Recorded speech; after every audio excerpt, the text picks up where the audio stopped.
ang daming makukulong sa 2028. Dumating na po yung panahon ng tunay na pananagutan. Dumating na po tayo sa punto na meron ng taong magpapatupad ng transparency at full accountability. Hindi po yung mga huwad na dilaw, hindi po yung mga hilaw na dilaw na umanib, sumiping, kainsuka na po sila at kaalyansa na po nila si Bongbong Marcos. Yung mga pinklawan, yung mga dilawan, yung dilawang hilaw, yung hilaw na dilaw. Yung mga banal-banalan, yung mga alyansang kainsaba na sumapi na rin sa malansang alyansa, yung alyansang Akbayan Marcos, bantayan po natin yan. Pangsariling interes lamang nila ang kanilang isinusulong. Ano? Tulungan po natin, protektahan, suportahan si Inday Sara Duterte. Kung tayo sa tama, ibalik ang tamang pamamalakad sa bansa. Lumipas na naman po ang pangalawang New Year, ang Chinese New Year. Laya pa rin po yung mga taong may pananagutang sadya sa pagnanakaw ng pera nating mga Pilipino. Inday Sara the President, yung mga nabiktima ng baha, yung mga namatayan dahil nalunod sa baha, na kuryente, nagkasakit, ito na po ang pagkakataon natin. Itama yung maraming mali ng Marcos Jr. administration. Huwag na po tayong magpapalinlang, huwag tayong magpapabudol. Dahil siguro talagang magaling umakting ito, pati ho tayo nabudol. Ano, imagine niyo 6 na taon kong binalikat yung laban at to find out much later on na ang layunin pala ay budulin ng Pilipino. Subalit, ito na ho tayo, nagpahayag si Vice President Inday Sara Duterte na atin pong itatama ang kaunting pagkukulang na natulong ho siya sa sa isang taong not deserving to be the president. Kaya ito po ang ating pamagat, Inday Sara the President. At mula po nung marami pong salamat sa mahigit 1,000 live viewers natin. Mabuhay po kayo.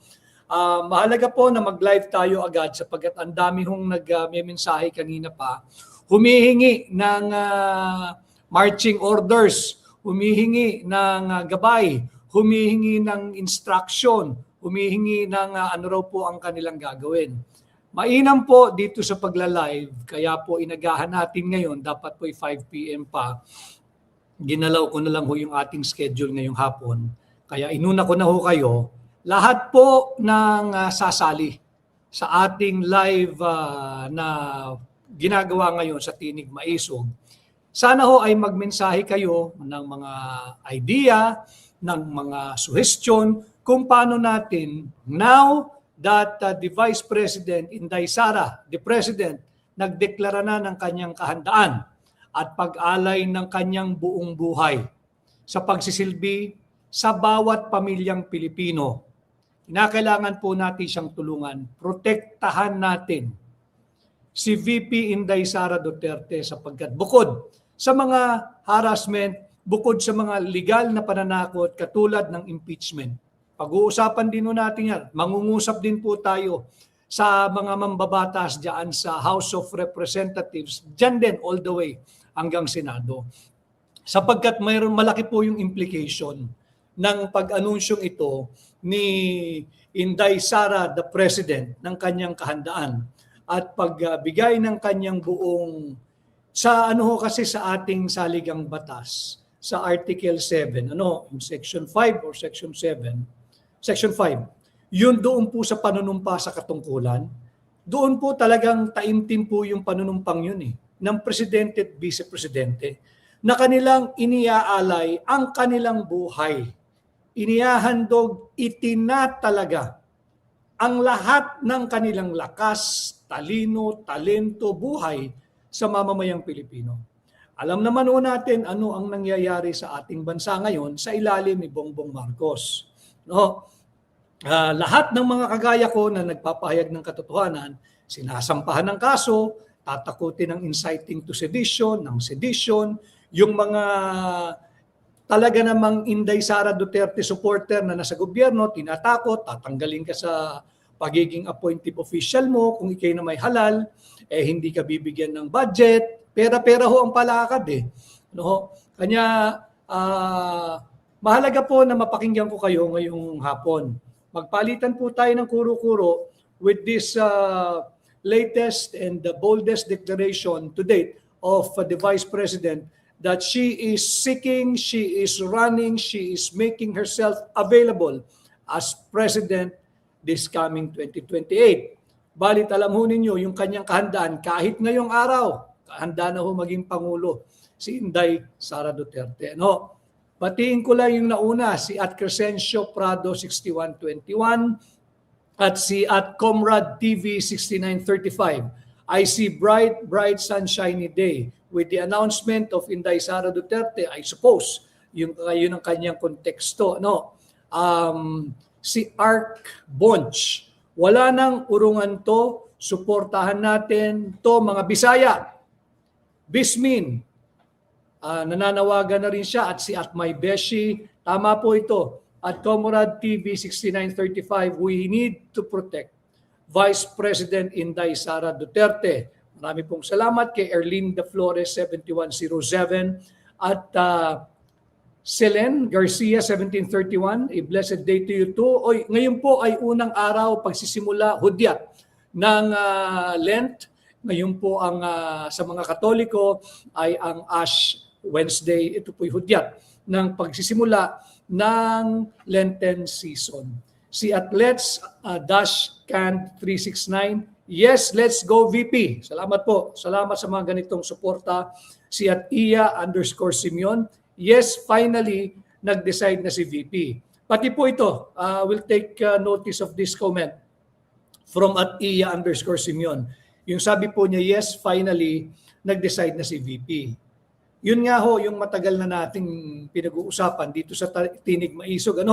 Sana po yung mga naka-live sa YouTube, patuloy po kayo mag-like, mag-share, mag-subscribe, mag-comment at mag-react. Ganon din po sa yung nasa Facebook, patuloy pa po nating palakasin ang ating pahina bilang dagdag tulong din po at puwersa sa kandidatura o paghahayag ng kahandaan ni Vice Presidente Inday Sara Duterte, dahil alam naman natin ang mainstream media hindi ibinabalita yung mga totoong balita. Tingnan ho ninyo bukas, GMA 7, dinala na ho yan. Pero tingnan nyo yung mga pahayagan, tingnan ninyo kung iba-banner nila yung storyang ito. Napakalaking istorya nito. Baka naman sa inner page ng dyaryo ito lumapag. Pero okay lang, ang tao ho ay nasa social media na. Let's meet itong mga ipokritong meron pong matitinong na sa mainstream media. Pero itong karamihan na iniiwasan yung mga totoong issue, let's meet them head on. Pumili po kayo ng mga pahina sa social media, kagaya po ng ating munting pahina ang Tinig Maisog na nagpapahatid ng mga totoong impormasyon. Dahil nga kako ang ating layunin ay maiangat ang antas ng kamulatan, kalinangan at kaalaman ng mamamayang Pilipino nang hindi po tayo mabudol. Ito na nga ho, nagdeklara na si Inday Sara, the President, ang kanyang kahandaan at ipag-aalay sa kanyang buong buhay, buong pagkatao sa paglilingkod sa ating bansa, sa ating pinakamamahal na bansang Pilipinas. At ang mahalaga, yung katagang binanggit niya, inaalay niya, hinahandog niya ang kanyang pagkatao, ang kanyang buhay sa paglilingkod at sa kapakanan ng bawat pamilyang Pilipino. So ito ho ay welcome news at ito pong comment ni at Iya Simeon, yes, finally nag-decide na si VP. Malinaw po sa naging payag ni VP Inday na it took her no less than 47 years. Linaw ho ng pagkasabi niya eh. It took her no less than 47 years to realize that her life is not just her own. Struggle po kasi yung magdedesisyon ka kung ikay tatakbong presidente o vice-presidente. Mahirap po yun eh. Sapagkat hindi po yan yung parang nangyayari ngayon. Gusto lang pala makuha yung titulong presidente. Pero ayaw mag-astang presidente, hindi po yung astang presidente presidentiable. kundi ayaw maging ama ng Republika ng Pilipinas. At ngayon po, talagang may sakit ang ating bansa. Balik na naman po tayo sa pagiging sick man of Asia. Bagsak ang foreign direct investment, bagsak ang turismo, bagsak ang ekonomiya. Bagsak ang halaga ng piso, nakaka-recover lately pero bagsak pa rin, mababa pa rin. At sinisira po ang lahat ng institusyon. Ang kinakailangan po ng bawat pamilyang Pilipino, ang kinakailangan po ng bansang Pilipinas, ang kinakailangan po ng bawat overseas Filipino workers ay ang pagkalinga ng isang leader na tatayong isang tunay na ina sa bawat Pilipino at sa bawat pamilyang Pilipino. Ito na po ang ina ng sambayan ng Pilipino, ang ina ng Republika ng Pilipinas, ang ilaw ng ating tahanan, Inday Sara, the President. Yan po ang ating pakay ngayong hapon at bilang tugon, hindi ho naging madali sa kanya. Sinabi po niya malinaw, it took her no less than 47 years na ma-realize niya, na mapagtanto niya na ang buhay pala niya hindi kagaya po ng buhay nating mga karamihan. Ang buhay niya, pagkatapos ng mahabang taon, 47 years to be exact, napagtanto niya ay hindi kanya. Kaya ito po ay napagtanto niya na ang buhay niya hindi lamang para habulin yung personal satisfaction, personal glory, personal happiness, personal success, accomplishment, and achievement as a person, as a mother, as a wife, as a daughter, as a sister to her siblings, as a friend to many, as a mother to her children. Di ho napagtanto niya after 47 years. Katangi-tangi at natatangi ang buhay niya. Kanya siya ay nagdesisyon na kanya pong inaalay sa kanyang bansa. Sa bawat pamilyang Pilipino, ang lahat ng kanyang alam, nalalaman, katalinuhan, talento, karakter, pagmamahal sa bansa, inaalay po niya sa bawat pamilyang Pilipino. Hindi po madali yun At sabi nga ho niya, today, ngayong araw, February 18, I have peacefully accepted that my life is unlike any other. So malinaw po yan. At linahad din niya yung mga kadahilanan, kagaya ng pagtalikod niya sa gabinete, dahil 2024 pa lang, sa isang interview sa kanya, di ba sinabi niya, biniston niya, 2 tao lang ang naglalaro sa pera nating mga Pilipino. Pinaglalaroan, of course, with the imprimatur, of course, with the approval, of course, with the knowledge, of course, with the consent ni Bongbong Marcos. Pero ang kanyang sidekick dyan, yung kanyang kaliwat kanang kamay, siyempre, si Martin Romualdez. Siyempre, si Saldico. Saldico, initially, ginagabayan ko po kayo, but feel free to formulate your own opinion at bukas po ang ating programa sa inyong malayang pagpapahayag ng inyong opinion. Hindi ko kinakailangan sang-ayon kayo even yung Inday Sara the President. Kung ayaw nyo kay Inday, lumipat kayo sa platform o pahina na gusto ninyo. Wag ho kayo dito. Pero yung may mga nag-aalanganin or undecided, welcome po kayo rito and makinig kayo. At kung after ng inyong pakikinig ay hindi kayo kumbinsido, malaya po kayong maghanap ng inyong kandidato o napupusuan o mapupusuan bilang Pangulo ng ating bansa. Pero kung kayo po ay susuporta kay Inday Sara the President, welcome po kayo sa ating pahina at makipag-engage po kayo para interactive po yung ating pagla-live ngayong hapon. So yan, at Iya_Simeon, hindi yung madali At yung nagsasabi, lalo na yung lukaret sa Malacanang, yung lukaret sa palasyo, lagi niyang sinasabi na gahaman daw sa kapangyarihan, wala ho kasing alam yun. She was never part of the campaign way back in 2022. Wala. Ano yan? Miron. Miron lang ho ang papel niyan.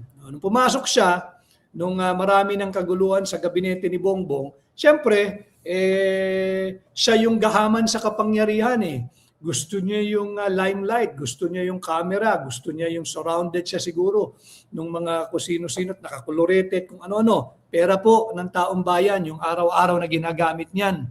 Ano, at hindi pagbibigay ng tamang impormasyon sa atin, singilin natin yung lukaret sa Malacanang, yung lukaret sa palasyo. Ano, hindi ho ninais ni Inday Sara na maging Pangulo as early as 2022.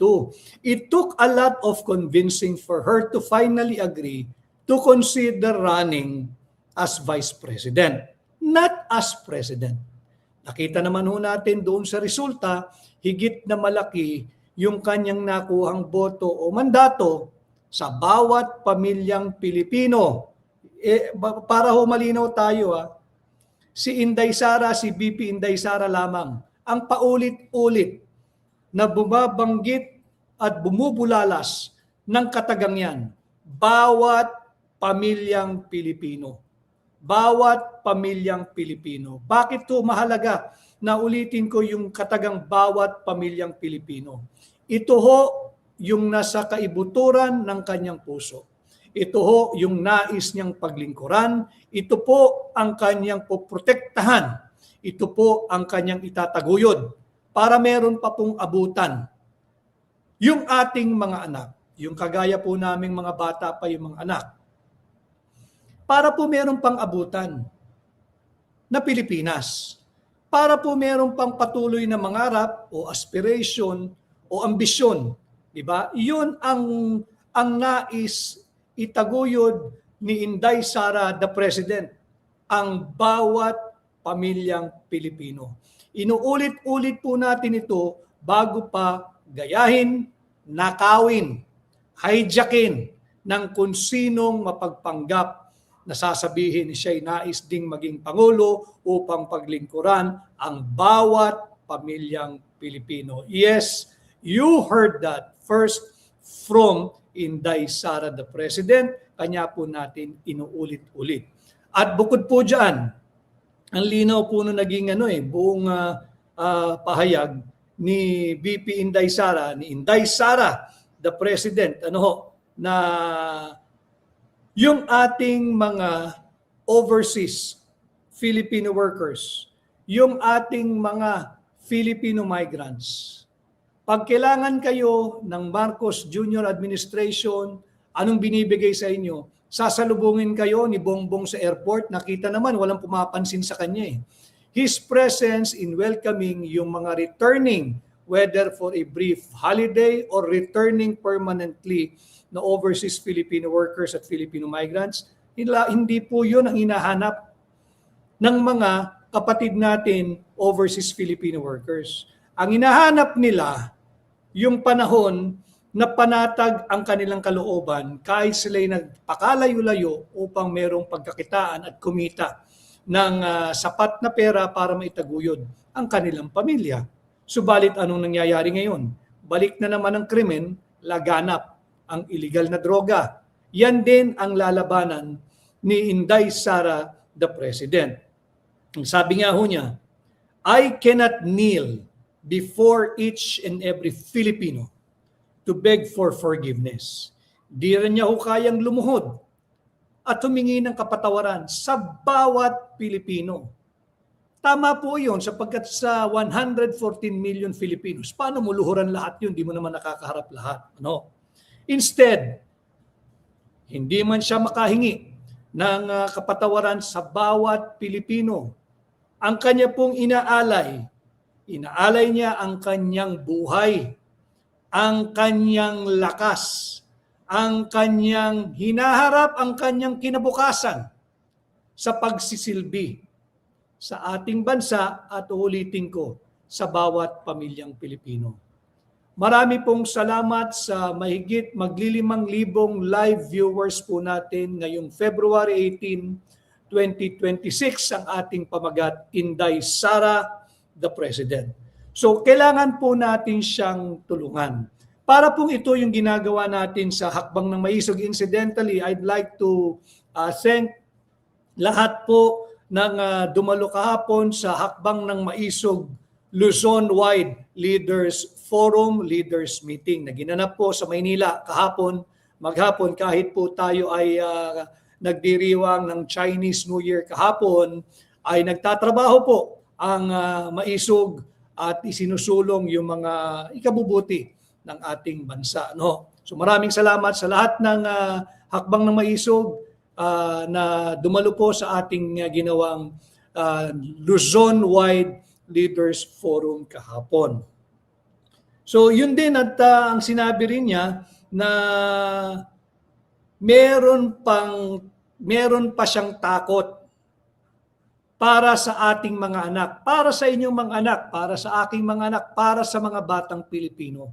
Kanya po ang sinasabi nga niya, yung pag-aalay niya ng kanyang buhay at yung kanyang intensyon, pagsilbihan. Ulitin ko ang bawat pamilyang Pilipino. Kanya, inayaya ko po ang lahat ng sambayan ng Pilipino. Ako po si Attorney Vic Rodriguez, Pilipino abogado maisog, ang aking pong presidente, si Inday Sara Duterte. Sana kung inyong suportahan si Inday, ay in your own personal pages, Facebook, YouTube, sana maglabas din kayo ng statement of support for Inday Sara, the President or our incoming President. Tulungan po natin, hindi madali na makahanap tayo ng isang taong may magandang karakter na may tunay na magandang layunin para sa ating bansa. Ito na po yung tao. And I'm sure, in the days after her bold pronouncement today, aatakihin na naman po yan. Wag na po tayong matakot doon. Wag na po tayong matakot doon. Kung yung tao, inalay na ang kanyang buhay para sa bawat pamilyang Pilipino, wala rin po dapat tayo ng pag-aalinlangan. Ito na po yung inaantay ng marami.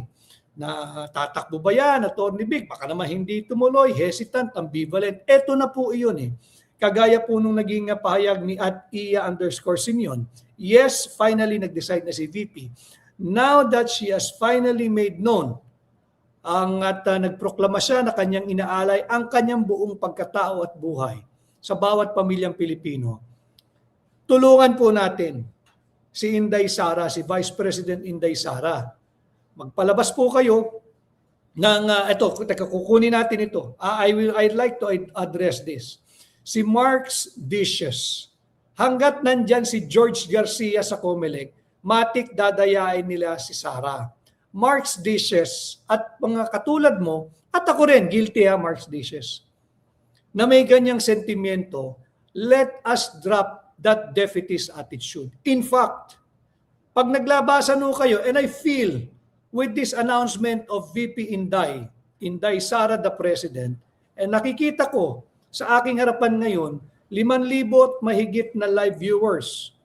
Ito po'y dahil sa ating pinag-uusapan, Inday Sara the President. Andyan na po yung pagbulusok ng suporta. Ipahayag natin, kagaya po ng aking sinabi, kung pwede kayo maglabas ng similar video or your own way, your own style of communicating. But in my page, dito sa Tinig Maisog, ako po si Attorney Vic Rodriguez, Pilipino abogado maisog. Inday Sara ang aking Pangulo. Malinaw po iyan. Maglabas po tayo ng ganitong pahayag ng suporta upang matauhan yung mga taong pinagdududahan at pinagsususpetsya ng marami na mandadaya. Hindi nyo po pwedeng dayain at pigilan ang pagsirit ng suporta at pagbuhos ng mandato kay Inday Sara. In the same manner, I had it from a very, very good source that a fourth impeachment ay ikinakasalaban kay Vice President Inday Sara. Siyempre, ang direksyon niya nanggagaling kanino pa? Di kay Martin Romualdez and a certain Attorney Beng ang kumakamada at nakikipag-ugnayan sa opisina nung yung garapal na tumanggi doon sa isang impeachment complaint, nung defensor impeachment complaint. Merong nagiging pag-uusap a certain Attorney Beng. But I have a good sense and I have good information kung sino itong Attorney Beng na ito na nakikipag-ugnayan sa garapal na Office of the Secretary General at merong nagbabadyang fourth impeachment complaint. Tayo po dito sa Tinig Maisog sa ating pahina, tayo po'y mangungusap din sa ating mga mambabatas. Huwag na po kayong tumingin na mawawalan lang kayong budget, natatakot kayo, o parang barkadahan lang kayong high school dyan sa House of Representatives at sunod-sunuran dyan sa maling dikta ng Marcos Jr. administration ng inyong liderato. Huwag po ninyong salaulain itong napakahalaga at napakasagradong proseso ng impeachment. Sinalaula na ninyo diyan sa mababang kapulungan yung hindi pagtanggap ng Office of the Secretary General. Garapalan nung isang impeachment complaint na tunay na may laman. Nandoon yun Pati yung contribution ng pera para sa kampanya ng alyansa ni Bongbong. Di ba? Galing sa confidential funds, galing sa customs, at galing sa kung saan-saan pa na ginamit nila. Pera po ninyo yun dapat tayong magalit. Di ba? Itong mga kongresista, bantayan po natin sila. Bantayan po natin sila. Ito ang malaking maitutulong ng bawat Pilipino na nais tumulong, sumuporta, magprotekta kay Vice Presidente Inday Sara. Bantayan po natin ang galaw at kilos ng bawat kongresista. Bawat kongresista ng bawat distrito. Yung party list, wala po tayong magagawa dyan. Alam naman natin na halos lahat, hindi lahat, but halos lahat ng party list, transactional po iyan. Kinakausap po niyan, COMELEC lang. COMELEC lang ang kausap niyan. Nag-uusap lang yan kung ilang boto ang matatamo nila at sa magkakanong halaga. Wala po tayong magagawa dyan. Hanggat nandyan silang parte ng Kongreso. Pero, yung mga, I would say, lehitimong kongresista o yung district congressmen, kausapin po ninyo yung inyong mga kinatawan. Ito po'y panahon na ng full accountability at pananagutan. Kausapin nyo, congressman, iparehas mo yung galaw mo sa proseso ng impeachment laban kay BP. Huwag kang titingin lang sa perang ipapangako sa iyo, sa budget ng ating distrito o kung ano pang additional perks ang makukuha mo. Itaguyod natin ang rule of law. Huwag ninyong babuyin ang proseso ng impeachment. Malinaw na ito Ngayong nagdeklara si Inday Sara, the President, ng kanyang kahandaan at pagtanggap sa hamon na maging Pangulo ng Republika ng Pilipinas, kailangan po tayong kumilos, protektahan ang taong ito na ang nais ay magsilbi, paglingkuran, kalingain ang bawat pamilyang Pilipino. Huwag kausapin ninyo yung mga congressman ninyo. Congressman, alam mo naman na walang laman yung impeachment complaint na yan. Huwag ka nang magpauto-uto sa liderato nyo dyan sa House of Representatives. Gawin mo yung tama. Minsan sa buhay ninyo, gumawa kayo ng tama. Kung yung kay Bongbong Marcos na impeachment, ibinasura ninyo ng ganun-ganun na lamang, huwag kayong makikinig dyan sa liderato ninyo sa mababang kapulungan na ipagpatuloy ang impeachment laban kay Inday Sara Duterte. Sinabi naman po ni Inday Sara, the President, haharapin niya ng buong tapang ang prosesong yan. At babalik yan, ako nakakatiyak ako, babalik yan ulit sa Marcos Jr. administration. Pag-usapan na ninyong lahat. Ako'y nananalig basta't patas at basta parehas. Dismiss ang lahat ng kasong isinampa laban kay BP Inday Sara diyan sa mababang kapulungan. Pati itong nagbabadyang fourth impeachment complaint na inaareglo pa lamang diyan sa Office of the Secretary General sa pamumuno ng isang Attorney Beng. Kilala ko ito bubuuin natin yung pangalan pagka hindi niya inatras itong pang-apat na impeachment complaint. So yung mga kongresista ng regular districts, kausapin po ninyo. Anyway, at the end of the day, they are nobody when it comes to our district, except we have all lent them our mandate. Wala naman yan eh. Kayo ang naggawang kongresista niyan. At hindi pwedeng umasta ang kahit na sinong halal o appointed official ng gobyernong ito na higit pa silang mataas sa tao o sa taong bayan. Kausapin ninyo. Di ba? Kasi darating na naman yung 2028. Maaga hong darating yung 2028. Originally, October of next year, filing na po ng Certificate of Candidacy. Pero may mga galawan po dyan sa Kongreso na itinutulak yung anti-dynasty bill, kung ano man po ang laman nun. Pero mag-iingat po tayo, title lang ang maganda ron, budol po ang linalaman nun. Pag yan po ay naipasa nila, aagahan po yung filing eh.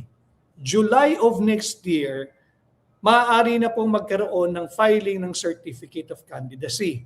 Ano pong ibig sabihin nun? Pebrero na po ngayon. No? Kung July, mga ano na lang po ito eh. A year and 15 months. 1 year and 5 months to go bago ho mag-filing. Huwag nang salaulain. Ang mandato ng pangalawang Pangulo, 32 million yan eh. 32 million. At yung mga malalansang alyansa, yan, sigurado, aatake po yan. Bumubula na ho ang bibig ng alyansang Akbayan Marcos. Nakakatiyak tayo yan. Bumubula na ang bibig niya. Nag-iisip na yan ng paninira kay BP Inday Sara, the President.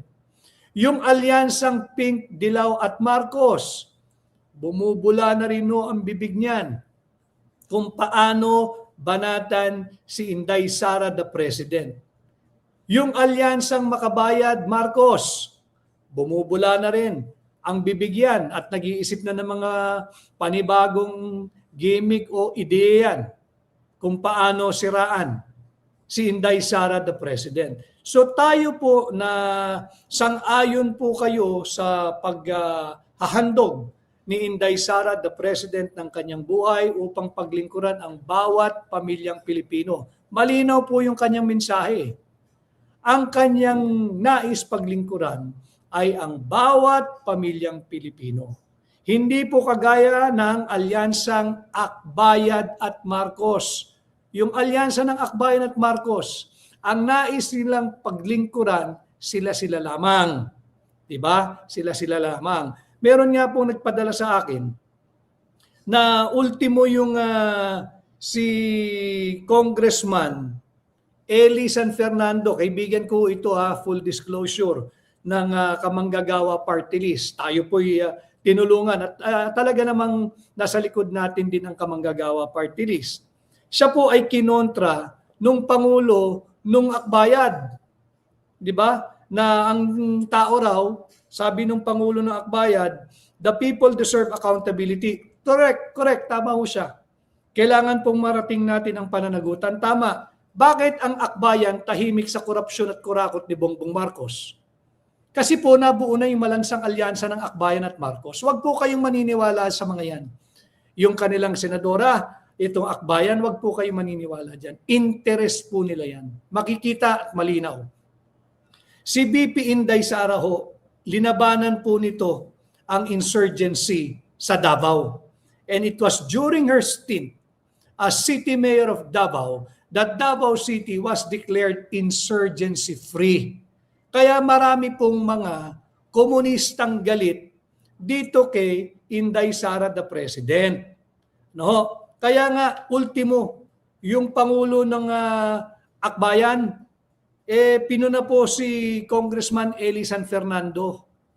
No? At sinasabi niya, ang Akbayan daw ay para daw po sa accountability daw ang Akbayan at upang daw pong marating natin ang pananagutan daw, sabi ng Akbayan. Bulilyaso po yung ganung pahayag. Ang Akbayan po sumiping na kay Bongbong Marcos. Meron na po silang malansang alyansa, alyansang Akbayad at Marcos. Ganon din po yung mga banal-banalan, yung mga pari at madre nagsanib puwersa, di ba? Yung mga kainsuka, yung mga, naku, hindi ko lang ho nadala yung isa kong libro, yung luma na po yun eh, yung eksena noong 1986 People Power, na lapit na ho, next week yung anibersaryo niyan, yung mga madre nagro-rosaryo, nakaharap sa tangke, nakaluhod, yung mga pari. Ito po yung mga tunay na dilaw na nakipaglaban sa diktadorya ni Marcos Sr.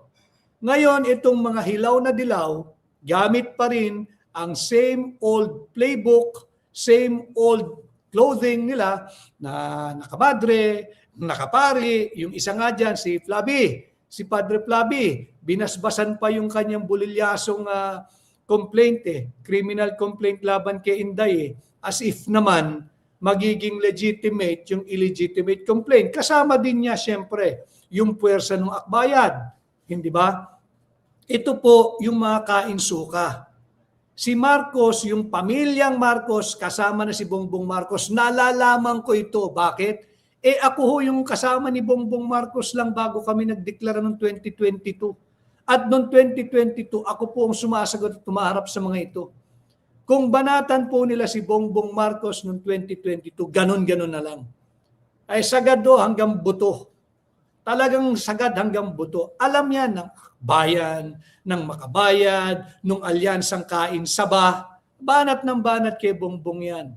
Ngayon, nasaan sila? Kasiping na nila si Bongbong Marcos. Nanagutin po yan ni Inday Sara Duterte. Yung nanggahasa po sa pondo ng PhilHealth, pera po ng may hirap yan, pera ng ordinaryong Pilipino. Pananagutin po ni Inday Sara, the President, ang mga taong nasa likod niyan. Tulungan po natin, ang nakataya po rito ay ang kinabukasan ng ating bansa, ang kinabukasan ng bawat pamilyang Pilipino na naging naturan po at sumambulat mismo sa bibig ni Inday Sara, the President, na yan ang kanyang nais itaguyod, yan ang kanyang paglilingkuran, yan ang kanyang kakalingain, yan ang kanyang poprotektahan. Ang bawat pamilyang Pilipino.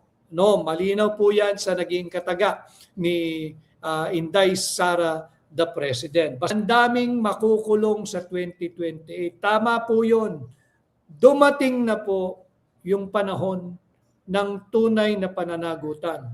Dumating na po tayo sa punto na meron ng taong magpapatupad ng transparency at full accountability.